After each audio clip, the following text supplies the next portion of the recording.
Hello, hello, Betty Babes and Bows. Welcome to episode 14 of the official Bettie Page podcast. I'm Tori Rodriguez, here with Mark Morey and producer Ben. Hey, guys. Hey, Tori, how you doing? Hey, Tori. I'm great. How are y'all? Doing great. Surviving the Good. summer as well as I can. Almost there. Almost there. Well, and then again, though, like summer in the Southeast lasts till what, like mid-October or Halloween. Yeah. Right. Maybe Thanksgiving. There's been Halloweens where it's like 90 degrees outside still. Don't complain about it being warm. I know. You're right. Because, you're already dealing with some cold there where you are. But you have some exciting news, don't you, Mark? Well, yeah, but we want to let people know that in this episode of the official Bettie Page podcast, we are talking about a brand new film, Naked Ambition. It's the story of Bunny Yeager, who's probably the most prominent photographer of Bettie Page, and they had a big influence on each other's career. So it's going to be a lot of fun. So stay tuned for that. Yes. My announcement is my new film is going to be released very soon, Baristas versus Billionaires, as its world premiere on October 10th at the Buffalo International Film Festival. This is a documentary about the Starbucks union drive. And the reason we're premiering in Buffalo is that's where the union drive started, in a single store, the Elmwood Avenue Starbucks store in Buffalo, New York, and spread now to more than 600 stores are unionized with more than 12,000 union members. And Starbucks and Howard Schultz has just been brutal to these baristas. And you're going to just see some amazing things in this film, like a whole confrontation where Howard Schultz tries to talk the baristas out of voting for the union, and one little 19-year-old barista stands up to him and turns the whole thing around and launches a successful union drive. So starts in October. Oh, that's inspiring. Yeah, starts in October. Yeah, Alec Baldwin was so inspired he had her on his podcast. So that premieres October 10th, going to film festivals around the country. So, and we'll be streaming it at some point, and we're ready to do community screenings and screenings at union halls. So get in touch with us about that. And Ben, I know you got something we're going to do in a future Bettie Page podcast. Sure. Mark, cannot wait to see your film. And I listened to that episode of the Alec Baldwin podcast, and that is really good too. And people should listen to that before your film comes out. But can't wait. But we're going to try something here for all you listeners out there. If you would like to ask Mark or Tori a question for a future episode, we'll have a little section where we'll answer some listener questions. You can email it to us at bettiepagepodcast@gmail.com. That's Bettie Page Podcast. I shouldn't have to spell any of that. At gmail.com. Just write in a question. Maybe it'll get chosen for a future episode. It can be something that's been gnawing at your brain you want to ask, or a little inside information maybe. We won't go too deep, but We're not allowed to ask you questions, Ben? Well, if anyone wants to ask me a question, have at it. But I would do the best I can. But this, I'm really excited about this episode we just recorded. It's any fan of Bettie Page is going to love this documentary, Naked Ambition. Bunny Yeager is a very, very, very important person in pop culture history, photography history, model history, all of it, all the way around. And like we say later, she gets the recognition she deserves in this documentary. It's fantastic. Bunny Yeager, is that right? How many beautiful girls do you know who could have been a major model, movie star? How many do you know would be a photographer of pinup girls? The work that she did paved the way for me to be able to do what I do now. She taught people how to take the first selfies. I said, I want to meet this lady who's taking pictures that looks like this. Bunny had a style of her own. Not only was she the first female photographer to shoot for Playboy, she was one of the first photographers to shoot for Playboy at all. She went and she photographed Bettie Page with the Christmas tree and the Christmas hat, and they both became famous. The closest relationship that Hefner had to a photographer was with Bunny Yeager. A flood tide of filth is engulfing our country in the form of newsstand obscenity. You're really looking at a choice that women were making to get involved with pinup photography at the time. I was supporting my mother and myself and had a household to take care of. I'm married and I have 2 children, and I can make my own hours and still indulge in having a career. She was fearless. She was a boundary pusher, and she was an easy target.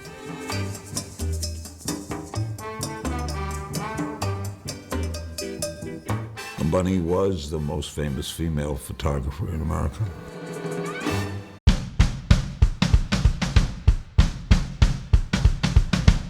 Well, I'm really excited today because we have 2 great documentary filmmakers about a brand new film with a great title, Naked Ambition. I mean, that's a good title.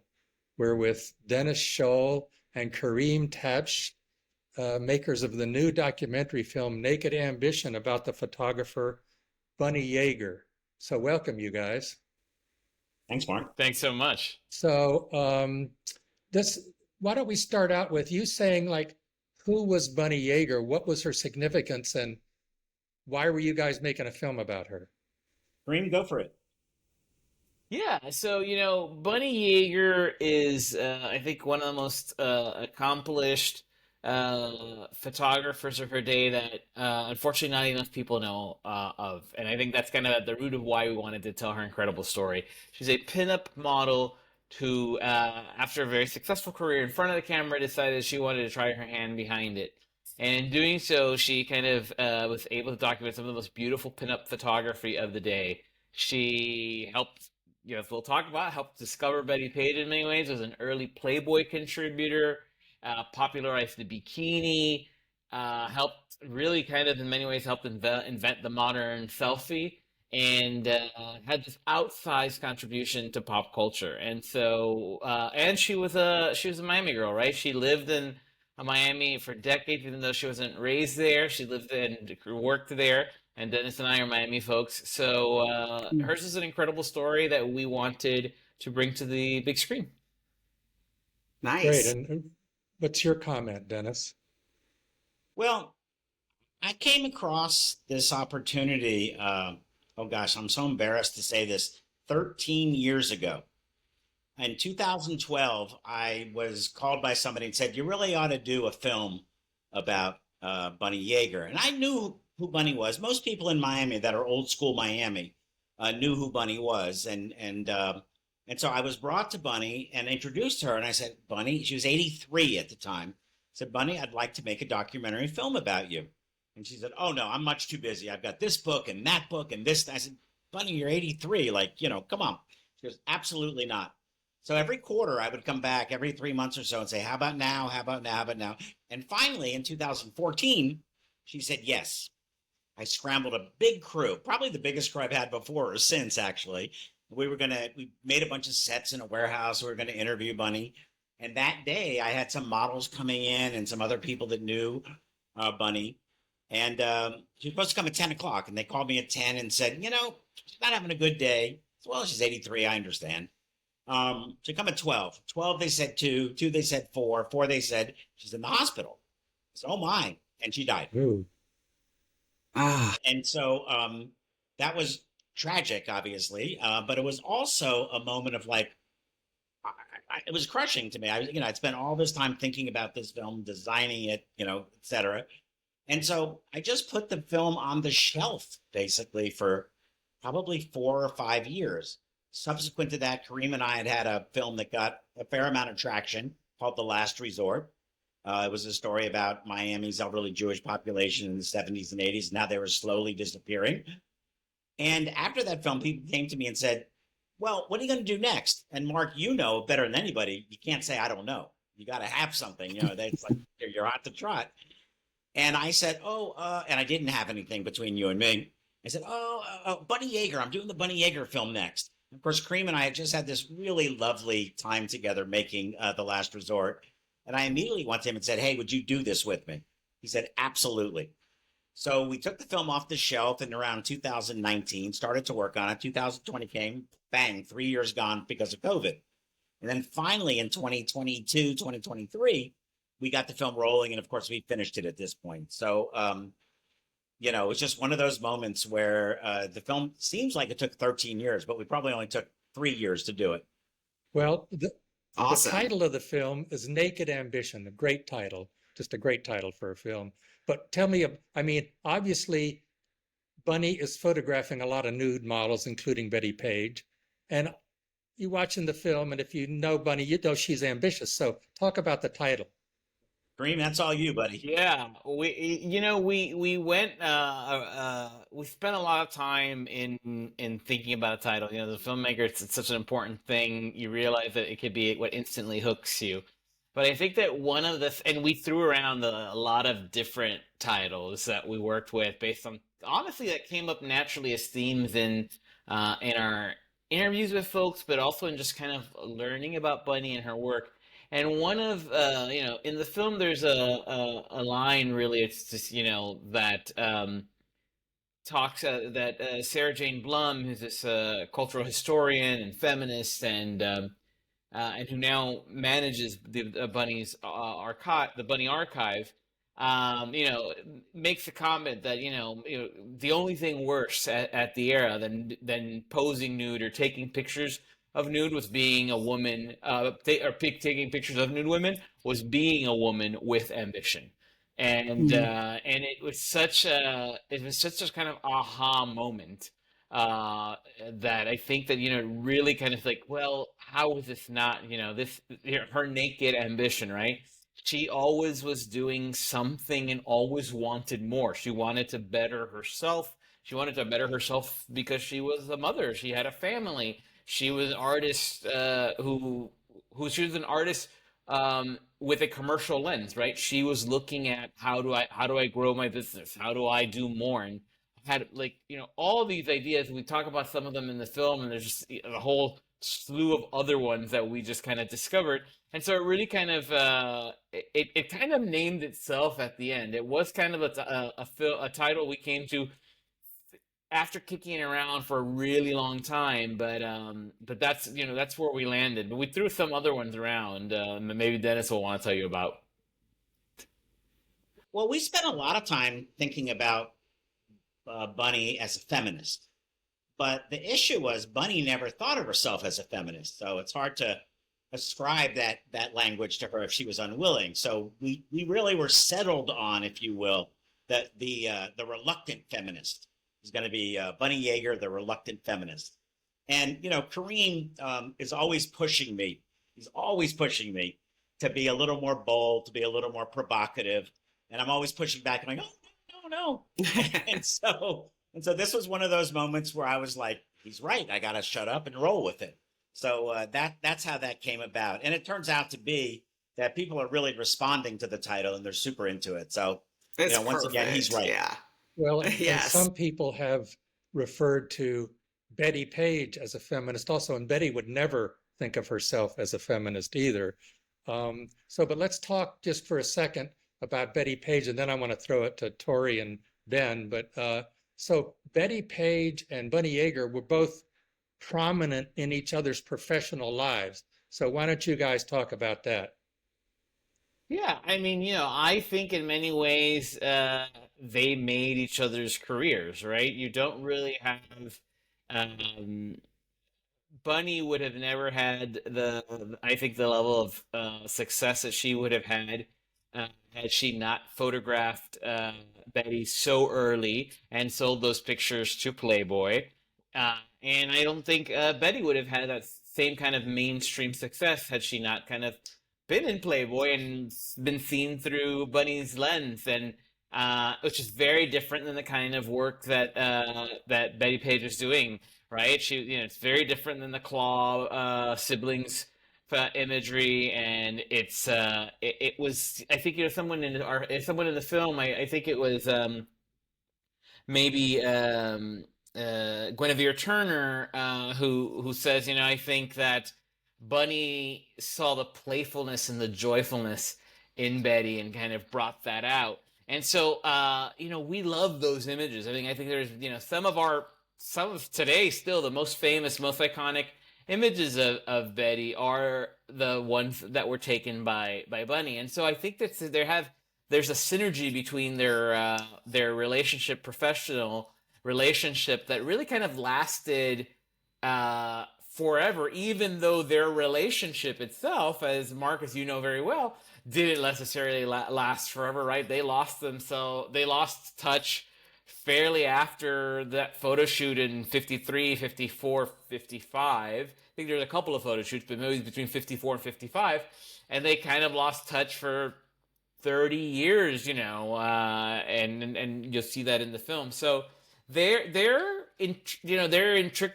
intrinsically tied together in my mind, and I think in the minds of many people once you learn, forever. Absolutely. I couldn't believe that photo shoot with Bettie wearing like the long leopard robe, the indoor shoot. I think in the film, didn't it say that was their first shoot together?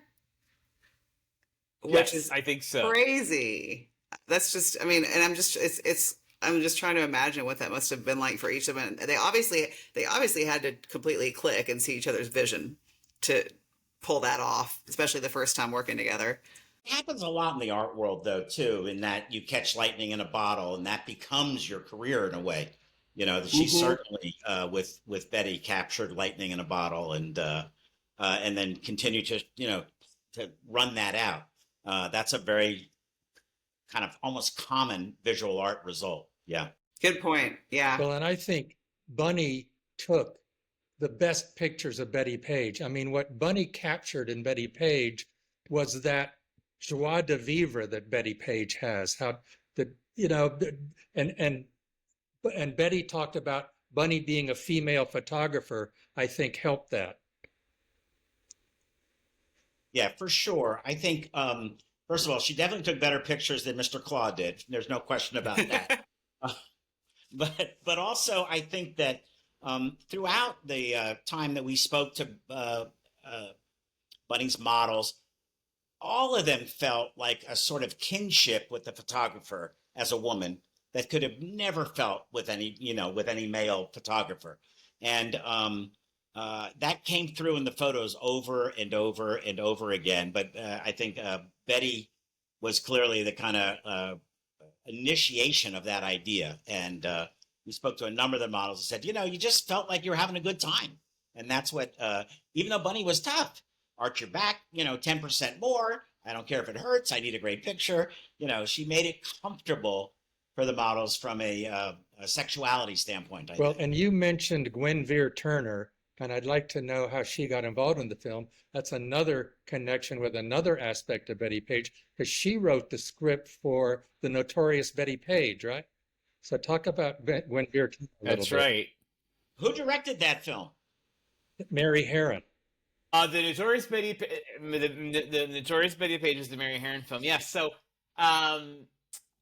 so I've known Gwen Turner for a very, very long time. She's this wonderful actress, filmmaker, and so I knew that she had written the script for the Notorious Bettie Page, but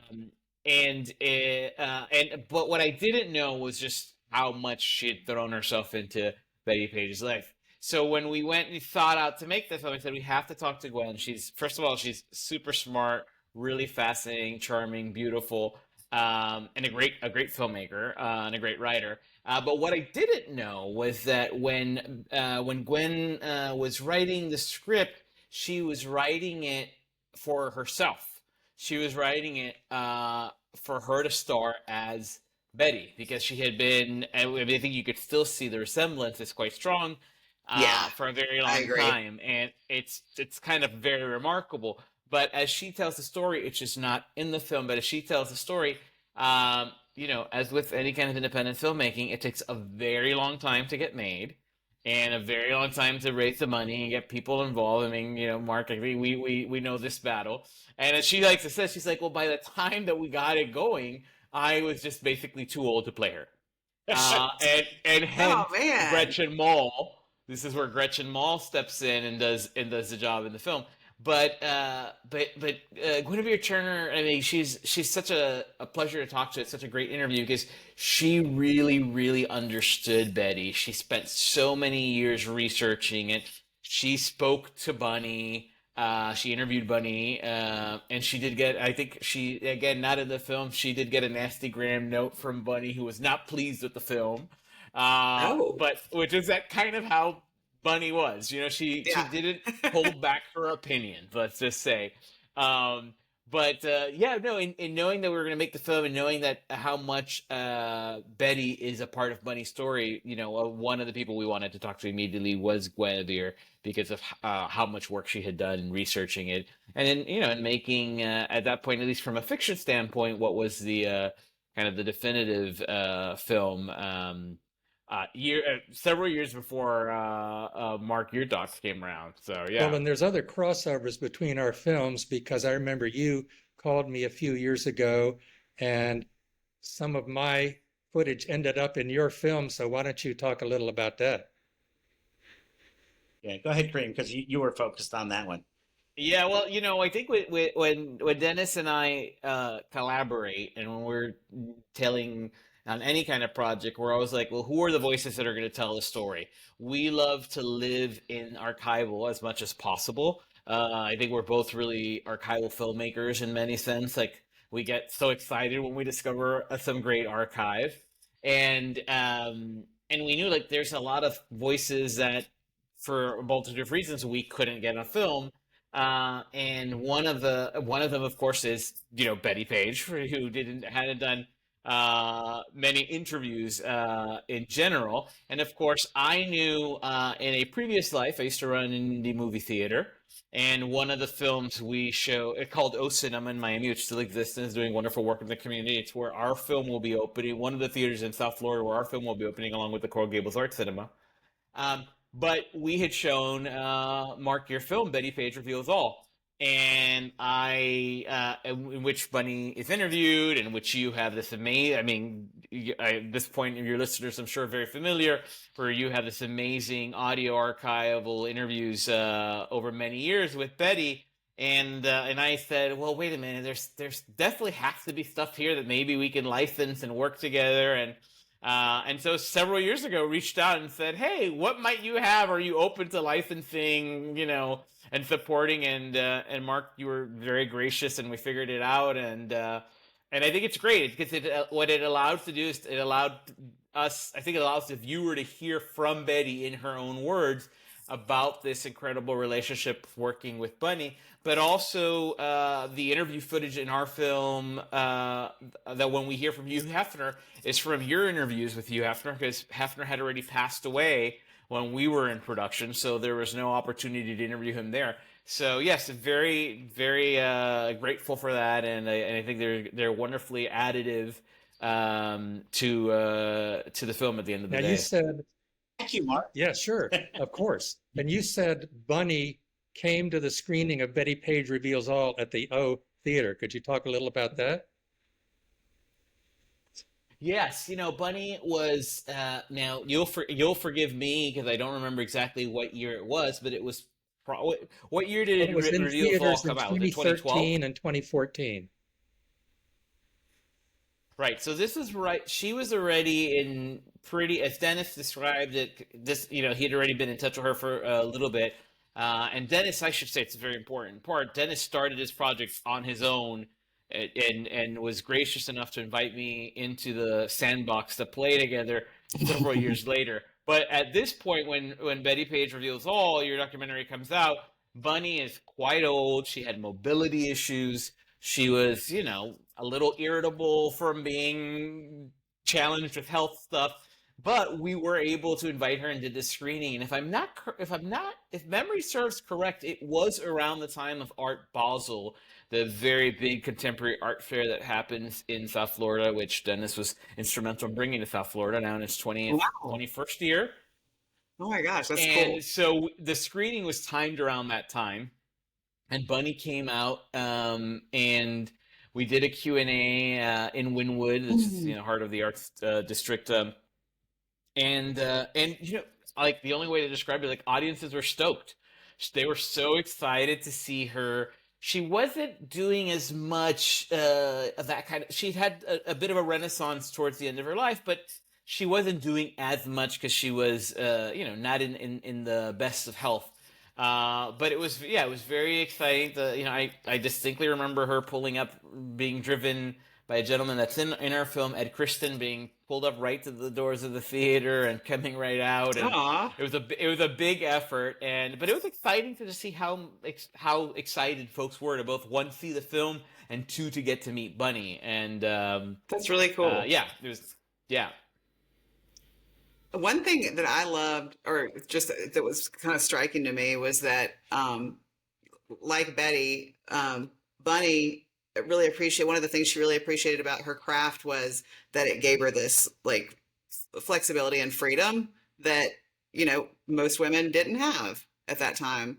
And Betty had said similar things. Even in your film, Betty, is heard saying, how she could make more money doing what she did than, being tied to a computer, or however she worded it, for 40 hours a week. But, and then it's also striking with both of them how, as they got older, it seemed like they experienced a lot of hardship and lost their way, and had just a lot more trouble kind of finding their footing after such a like fierce, kind of, strong era for both. And so what are y'all's thoughts on that? Like, what do you think what do you think it was about? I don't know. Was it just life circumstances, or was there something about getting older that kind of contributed to some of that? Tori, my artistic practice is I only make films about art and artists. Mm-hmm. And my artistic practice is about finding an artist that generally has had a moment, and maybe sometimes it lasts a little longer than a moment, but then has kind of lost that moment. And I try to have a story arc that goes introduction, meet the artist, pinnacle of their career, and then a little lanyap coda at the end that says, hey, people are coming back. And, Bunny Yeager is the classic example of that. She kind of had she was totally tuned into the zeitgeist, if you will, in the 50s. And then everything got different. We call it the pubic hair wars. We call it, pink. I mean, there were all these kind of examples of what that was about. And frankly, Bunny thought what she was doing was art, didn't think that what came afterwards was artistic. It was more pornographic to her. And as Kareem has said to me on a number of occasions, she tried to do that other stuff, and she just couldn't do it. It wasn't in her. She couldn't do it at the level that she had been doing it. And so it wasn't really there for her. I mean, she was reduced to shooting like school photos at the end, for kids and stuff like that. And it was only at the very end of her life that she had a really great show at the Andy Warhol Museum in Pittsburgh. She had a great show at the Fort Lauderdale Museum of Art, a very distinguished contemporary art museum. And people began to look back at her work and saying, this is a really great photographer. The genre may be a little bit weird because of the Calvinistic nature of our society, but she was somebody who did something very special. And it only at the end when she kind of had that little rebound, and she was so excited about that. She was planning books about Jamaica and where she shot there. She was planning books about Mexico. Wow. I mean, she was insatiable when it came to the work. And I love that about her. Yeah, and that was actually one of the things that I was really surprised by too. Is I knew she had some books, but I didn't realize how many. Like, was it like 20 plus? Yeah, absolutely. That's absolutely. Remarkable. And the fact that she was involved in films, even made some films, and it's just mind blowing that she was even inspired with all these like on the edge kind of ideas. She loved the camera, and Mark, you'll appreciate this, but we had this great video of her singing Bye Bye Blackbird. And it's a beautiful song, and she's doing a great job. But unfortunately, it was very expensive as a filmmaker. And so what happened was, during the time it took so long to make the film, Bye Bye Blackbird came into public domain. And so we were very lucky to be able to use it in the film. And so 2 years earlier, I couldn't use it. It's way expensive. So as a filmmaker, you kind of, it's better to be lucky than good sometimes, Tori. Yeah. Yes. So yeah. Worked out perfectly.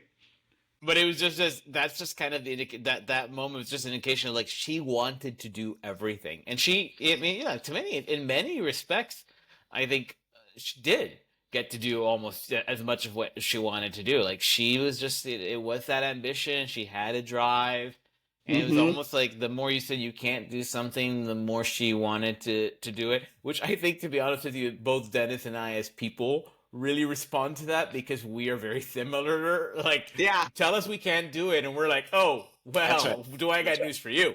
And so I think we were very inspired by Bunny Yeager's just kind of this ambition of like, you're not going to hold me down, you're not going to hold me back.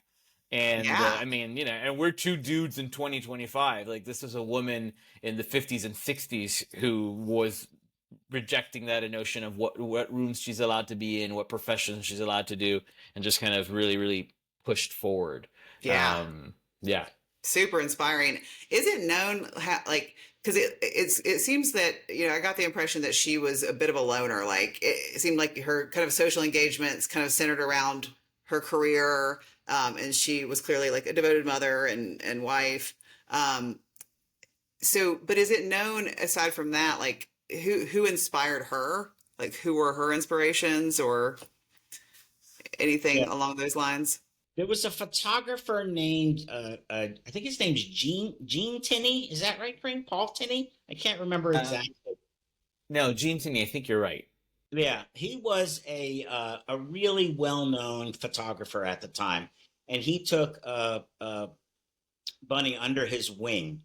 And that was a really important moment to her because he said to her, you can go on the other side of the camera. You can do this. And at the same time, he's photographing her and encouraging her to do this, and then calling her the most beautiful photographer in the world. So he was getting it both ways. It's a very interesting moment that point.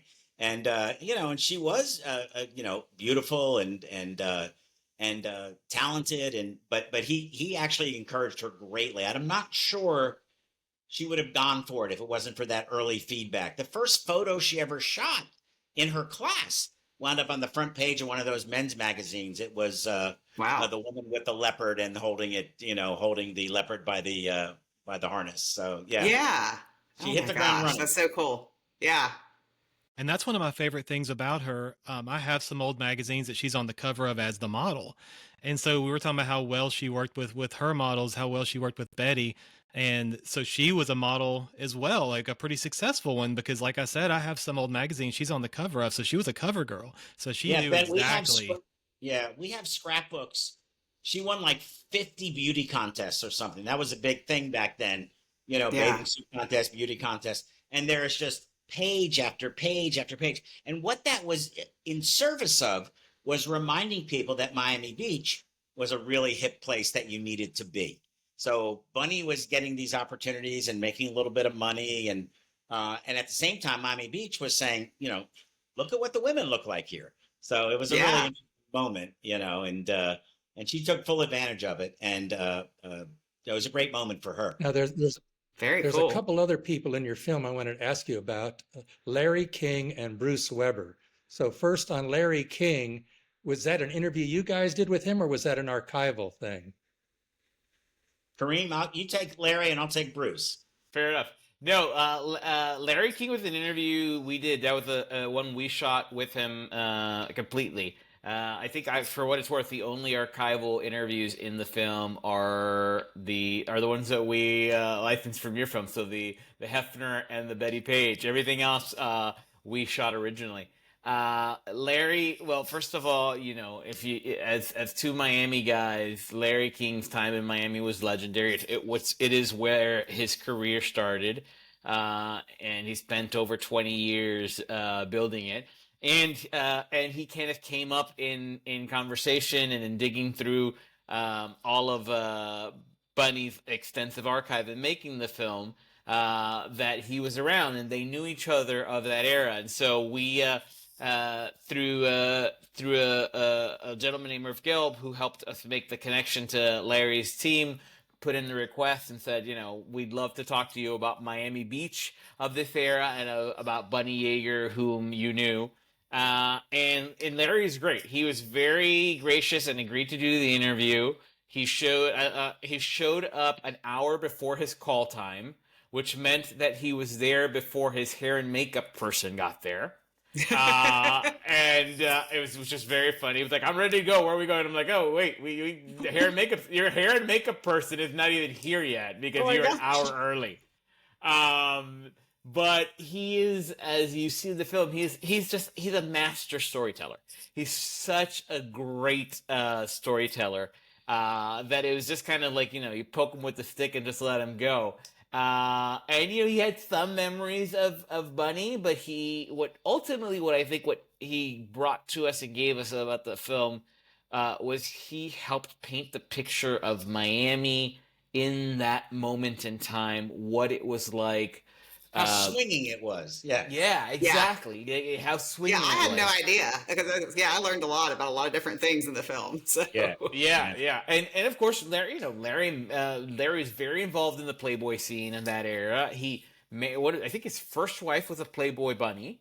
And I want to say there were more than one wife. And I think more than one of them were Playboy bunnies. 8 wives, I think. There were 8 wives.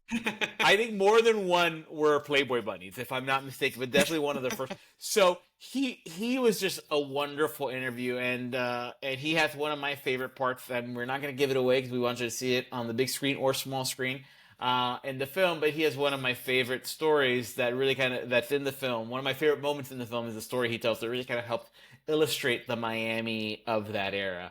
And of course, like the other great interview we get is the amazing Bruce Warburton. I'll let Dennis tell you about that. So I just called Bruce and Nan and I said, "Hey, we're making this film about Bunny Yeager, and would you sit down?" And he said yes immediately. He actually adored Bunny and also thought that, like we did, that she had not been given her due. He said, you look at her photographs and then you go and look at Paris Vogue, and they're just completely taking what she did and bringing it into the magazine without asking her. He said, why did they not go to her? Why did Paris Vogue not go to Bunny, many, many years ago and say, come and do a shoot with us? He couldn't understand it, because that's Bruce's world. I mean, he owns that world when it comes to fashion photography, but he adored her. And, and he's a great filmmaker himself. His Chet Baker film, Let's Get Lost, is one of my favorite documentaries ever, frankly. And we were talking for a while about his latest film, Paolo di Paolo, about this Italian photographer. And he saw the parallels between that and what Bunny did. And he just kept saying how stymied he was about Bunny's lack of recognition. He also said, on the other hand, back then you could knock on somebody's door and say, hey, you're beautiful. Could I take some, nude pictures of you? You do that now, they take you away in handcuffs and, you go to jail. So it was a different era, man, I'll tell you. And he was just phenomenal and just so effusive in his praise about Bunny. Well, and your film, Naked Ambition, is being distributed by Music Box Films, the same distributor that distributes Bettie Page Reveals All. They're a great distributor. And a lot of your other stuff. Well, right, yeah, them distributing Bettie Page Reveals All led to them distributing all of my films, my whole library. So they're great. Love that. And so they've been great to work with, lovely, in it to win it for us. They really have made a lot of smart moves. We're getting a fair amount of screens as we open, a bunch in LA. We're doing New York. We're doing Chicago. We're doing some screens in Miami. We'll get some screens in Broward. We've got some other, places like Portland. So it's been really, it's been a really joy to work with them and see them go to work. They have a real team that thinks about who the film should reach and how they should be reached. So that's been amazing. Well, sometime we should do a joint screening of the two films. Oh, yes, fun.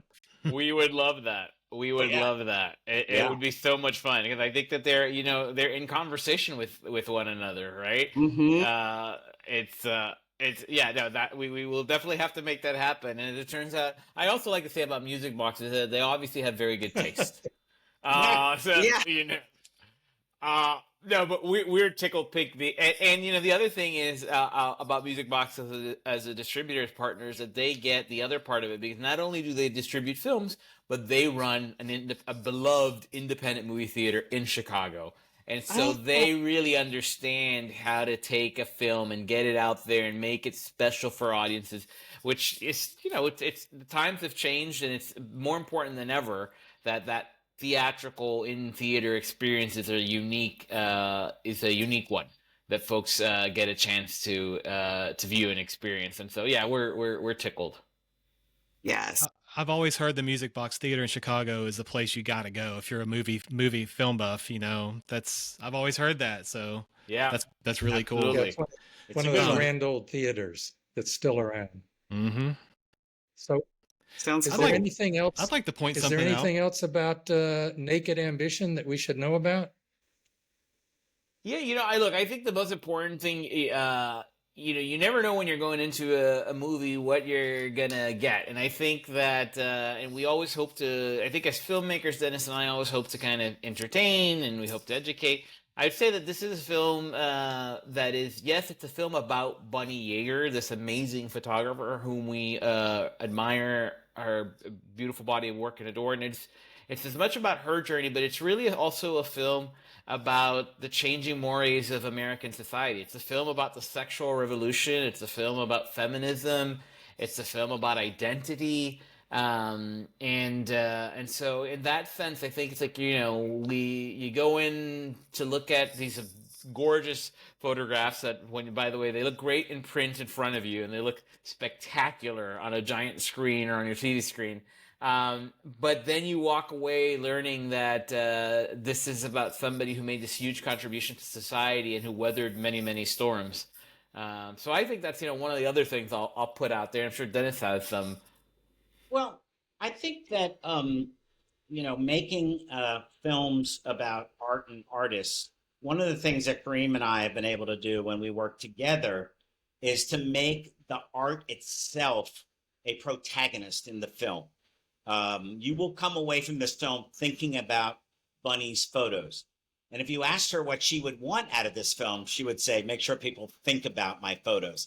When we made that film, The Last Resort, together, about the disappearance of the elderly Jewish population in South Beach, as seen through the eyes of two photographers, the photos were the film.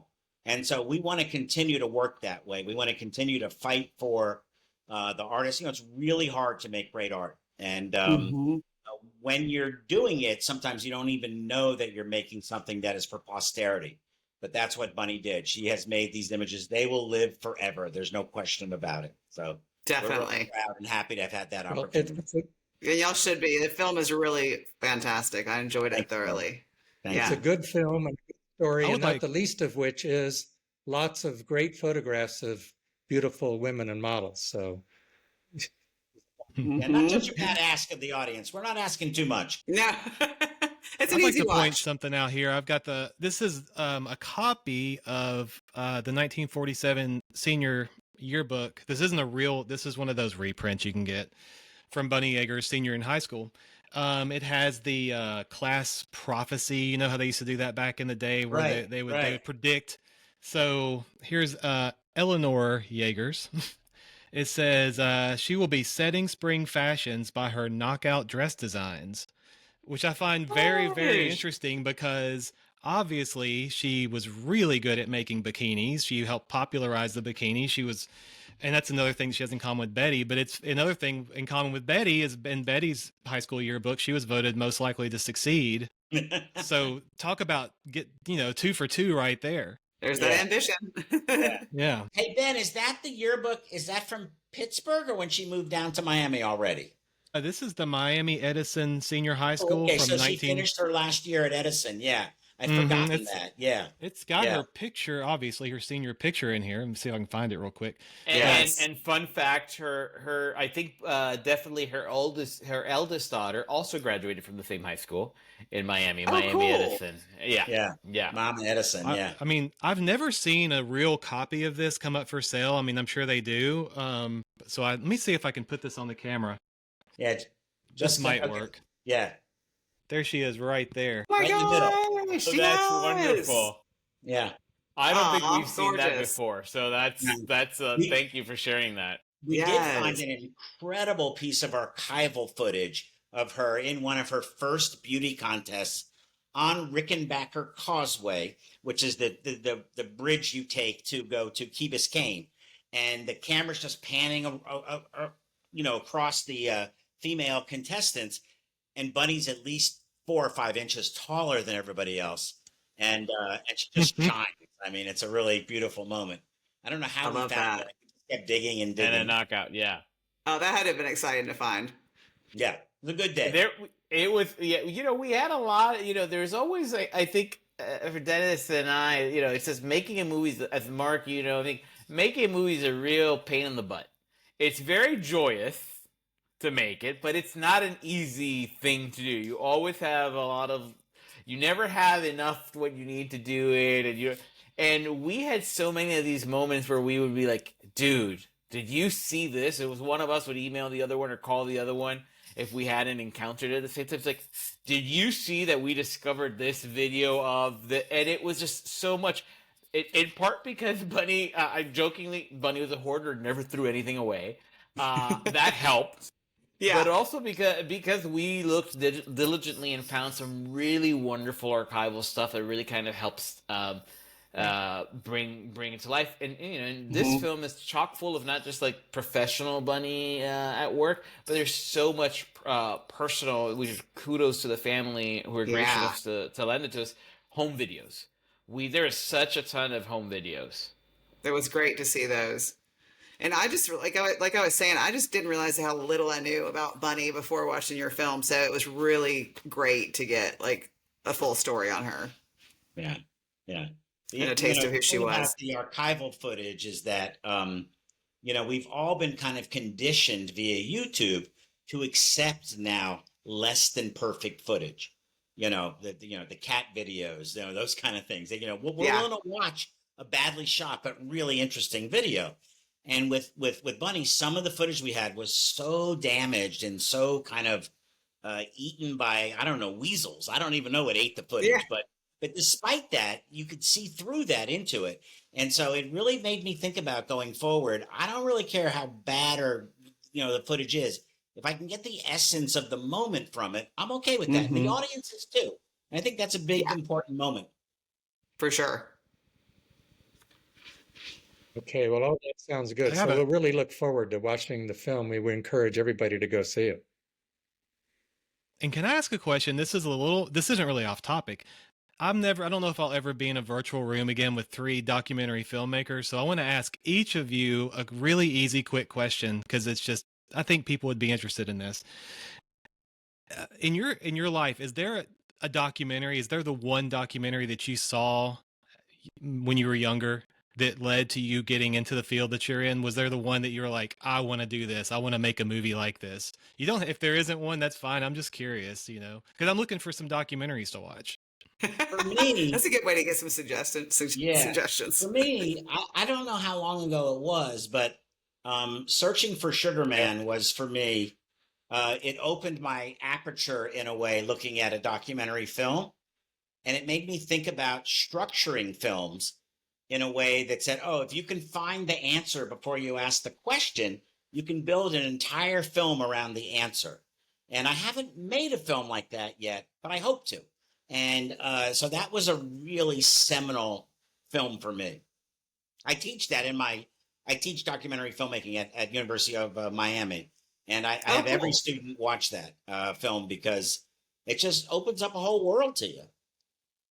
I'll have to check that one out. It's amazing. Well, what about you, Kareem or Mark? You want to go ahead, Kareem? Mark, go okay. for Well, there's many documentaries, but what I'm thinking about is Emile D'Antonio's documentary of the Army McCarthy hearings in the 1950s. And all he did was he took the footage from the hearing and just edited it in a very particular way. And that's the film. Absolutely. And it was a very powerful film.